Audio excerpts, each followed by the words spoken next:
Write and erase tracing worksheets for your kiddo. Yes, pwedeng-pwede kayong pumili ng mga borders, design, or any topics na gusto nyo. Kahit hindi set yung orderin nyo. Ayan, marami siyang design. May orders dyan na yan. Dino, yellow, and then cocomelon. Pinag-combo-combo ni mommy. Tapos, write and erase po ito and high quality yung marker namin. May kasama na siyang eraser.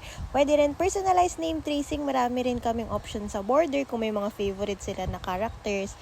And then, ayan, kinombohan din ni ma'am ng cocomelon na alphabets in yung uppercase, diba? Pwedeng pa isa-isa lang, or kung gusto nyo yung maraming topics, marami rin kaming set na pagpipilian. Pwede nyong i-mix and match.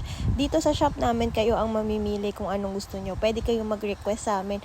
Pwede nyong sabihin sa amin kung ano yung mga need lang ni kiddo. Pwede. This one naman, personalized name tracing, then may numbers and may alphabet naman. Tingnan nyo, iba-iba yung border para nga naman maganda sa mata.